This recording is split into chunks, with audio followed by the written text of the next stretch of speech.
So this session will cover a partnership with United Nations, Project Fortis, and how we're using GraphQL to draw insights into humanitarian crises around the world.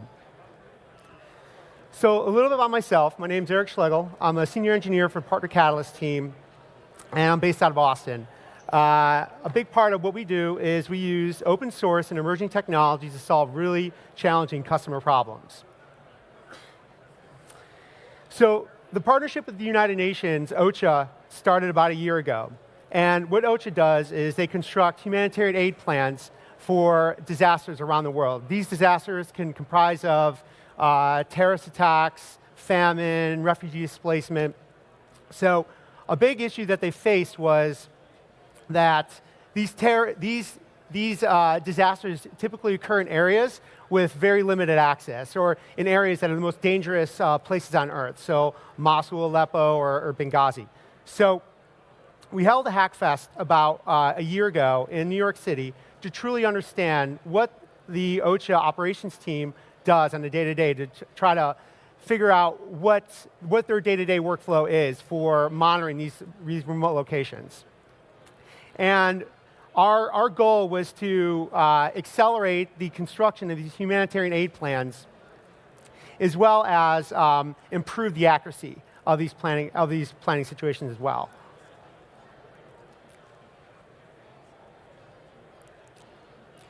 So this is the driving factor and the basis of what came about for Project Fortis.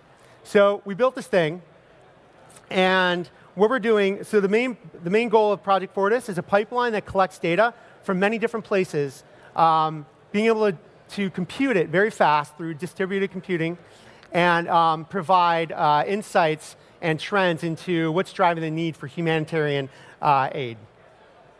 So a variety of different sources that we're collecting from for Fortis is collecting feeds from Facebook, Bing, Instagram, Twitter, and then another partner through Microsoft's accelerator program called Tada Web, which they simulate web crawling from both the public and the darknet. So the way that we're able to build the back-end infrastructure for Fortis is heavily built off Spark streaming. So what we did was, so Spark streaming natively comes packaged with Twitter streaming. So you can actually stream tweets directly to Spark models. As part of Apache Behir, which is a set of these Spark streaming connectors, we then contributed back to Spark, to native Spark, for streaming connectors for Instagram, for Bing, and for Facebook as well. HD Insight already had a streaming connector that they open sourced for Event Hub, so we just piggybacked off that. And the one great thing about Spark streaming is, by the fact that these are all translated as dstream objects, you could actually run functional operators off of these and unionize all these streams in real time and converge these together and join them accordingly. So for media-based assets that are coming from Instagram and Twitter and Facebook, we're using the computer vision APIs of cognitive services to do object detection off of those images. So then comes the Fortis streaming pipeline. So we have a variety of different scale Spark jobs, and as events come through, we parse the event, and we're extracting keywords and topics off of the discussions. We've integrated OpenStreetMap to the pipeline to do location inference. So for example, if somebody mentioned a tweet of a bombing occurred at Cafe Nero in northern Benghazi, we could then come up with a confidence rating of saying that find Cafe Nero in the entire shape of northern Benghazi and geolocate that event to that particular place. We're also extracting a variety of different aspects of the message as well, mood, sentiment, as well as using Bing's name entity recognition off of that as well. So what we do is we take all these features that we're collecting, we normalize them, and then we aggregate them by geotile and by location. And we're doing that all through Cassandra. Spark comes packaged with an R server, so you're able to actually extend your own R models for predictive analysis. So we're working with World Health Organization and a couple of other partners on trying to predict where Zika virus is spreading by looking at weather forecast data and temperature level information, precipitation, and being able to take that as an input, aggregate all that information up, and then using GraphQL to stream those responses to a GraphQL endpoint, which then we have a dashboard that draws those real-time insights off of these events occurring, and then GraphQL acting as the service backend. So demo slides are one thing, but the demo is going to be much more impactful than that. So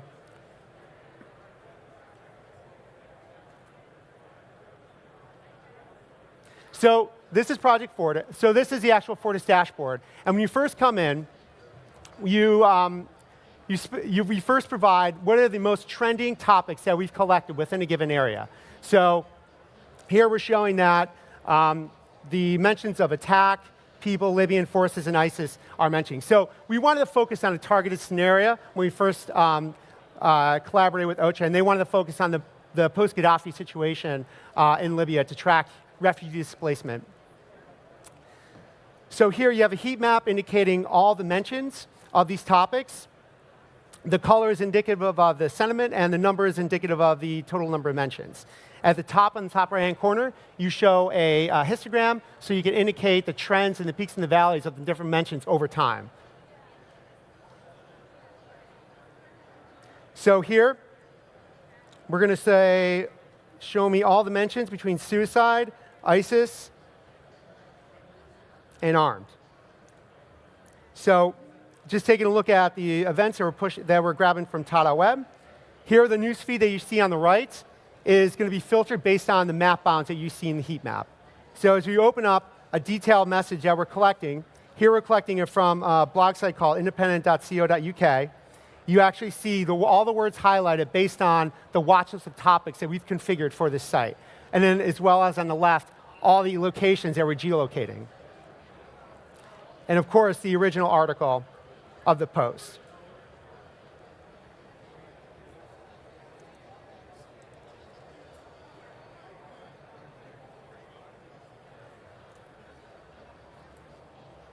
So I'll just use GraphQL a little bit for those who haven't had the opportunity to check it out. So what GraphQL does really well is it allows you to grab as much data as possible over a single round trip to your backend server. It's an alternative for REST and OData.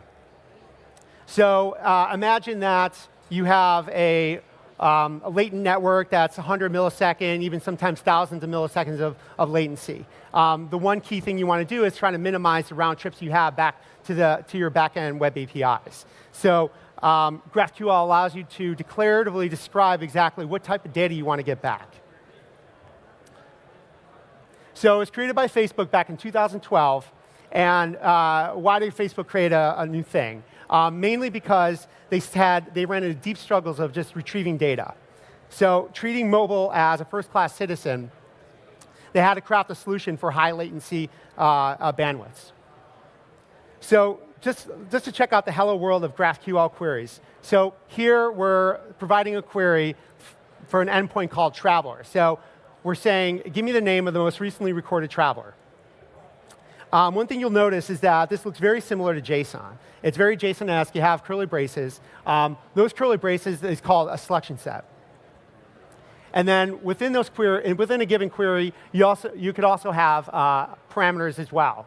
And this provides more granular control of how you actually interface with your selection sets. So being able to filter and sort your data and also control pagination. So we send this query to a server. The server parses the query, validates it, and then it returns a response. You'll notice that the response looks very similar to the way that your query. You could think of it as when you actually post a GraphQL query, you're really describing how you want the response as opposed to what the query is. Of course, with GraphQL, we can request field to have more complex values. It's not just meant to query one thing, but smoothly follow the connections between them. So here, we're querying for a list called edges. So this is this is a Fortis GraphQL query where we're querying for a particular event on a site called OCHA, and we're saying, filter the data sources for just ACLID. And you'll notice here that you could actually specify lists within your actual response. So typically within REST, you'll see these type of requests through like a chained response. So how do we validate that this query is OK to run? It's because the type system tells us. So GraphQL is built off the flow-based type system, which provides all the data structures that are in line with your backend APIs. So it describes what's possible and not possible via through emission. So here we have our query that we saw earlier called event. It returns a type of type event. Here we describe exactly what fields that event data type supports. The curly bracket on the right of the data type illustrates that it returns a type list. Exclamation mark that is that the field is actually required. So just a reminder of what that, just tying it back to the original query. This is basically just illustrating that you don't have to actually respond, you don't actually have to return the entire result set back. And the key about GraphQL is that you have to actually request your data queries down to the scalar leaf node. So the whole concept of select star minimizes any ambiguity of your query. So you know exactly what you're going to get every single time, and that promise is quite amazing. So how do we actually map custom code to our backend queries? Well, you could, with every selection set you define in GraphQL, you define a resolver. So, and you could have, with the fact that you have nested selection sets within a data structure, the first thing you'll notice is that parent response object. And the way that works is it'll first compute the root node, compute the response, and then pass that response down to the child leaf nodes. So it recursively goes down that tree-like data structure and provides the args for that particular query as well. And then the response is always a promise. GraphQL supports a second data type called mutation. So this is a way that you actually can manipulate nodes within GraphQL. The great thing about GraphQL is it supports introspection. So for every backend query, you could actually, there's a property called _schema, where you could actually return back the entire schema of your endpoints. And that also includes documentation. So every implementation of GraphQL comes with, is packaged with GraphQL. So GraphQL is a browser-based IDE that allows you to write and test queries against your API. It also highlights issues and has type-ahead completion. Documentation is a first-class citizen in GraphQL. So it's all part of introspection query. So almost GraphQL becomes a tool to build other tools through CodeGen. So as we're moving Fortis towards more of a real-time scenario, like, why are real-time apps interesting? They're quite expensive to build, but real-time apps are interesting because they give us a sense of presence, because they give us a feeling of connection. Like, we're part of something as it happens. So would you rather watch a sporting event live, or would you rather watch it pre-recorded? So in terms of grabbing information from a back-end endpoint, there's two approaches. You either do polling or more of a subpub pattern. So just to illustrate more of a polling model, say imagine that within the newsfeed of Fortis. The timeline here is representative of all the state changes over time. So say we build a polling client that polls, say, every minute. So you can imagine here that all the state changes between, say, the 6th and the 8th change, we lose all those state changes as it happens. Now, you could fix this, of course, by polling more frequently, but that's just a lot of waste. So if we had a stateful channel, more for the subscription approach, between the server and the client, we're able to eliminate all that wasteful network hops. So now to go in more into event-based subscriptions in more detail. So here, there's a third type that GraphQL is about to release called subscription. So here you define as part of your schema all your subscriptions on your backend.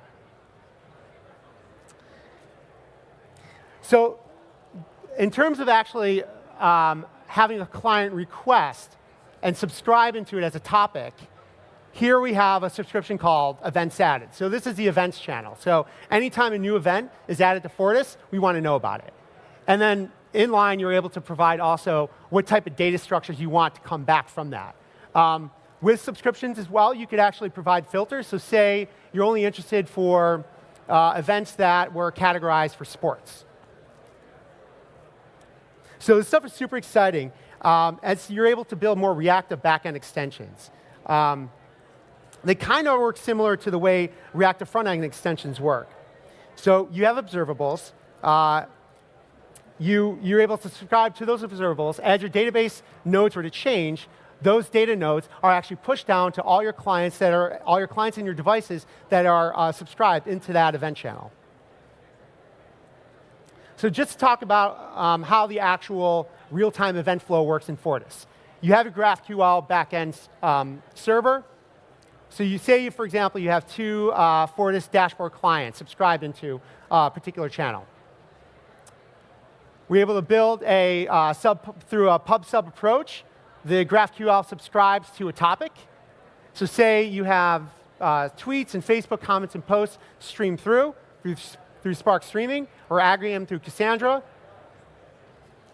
As those events actually, as the compute is fully processed, we publish those events through Event Hub. So right now we're working on building the backend glue and adapter for Event Hub to work with GraphQL subscriptions. There's currently one available for RabbitMQ and for Redis.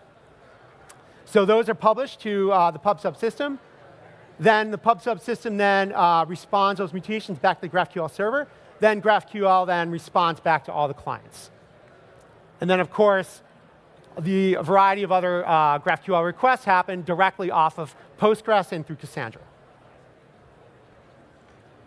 So just to call action, I think, so we're continually adding more data extensions as we go, even with being able to use cognitive service and speech-to-text audio streaming directly into Fortis and being able to convert that into text and then do location and topical inference off of that. So in areas like Pakistan, radio broadcasts are the most unbiased media sources out there. So folks within the UN typically monitor radio more than any other.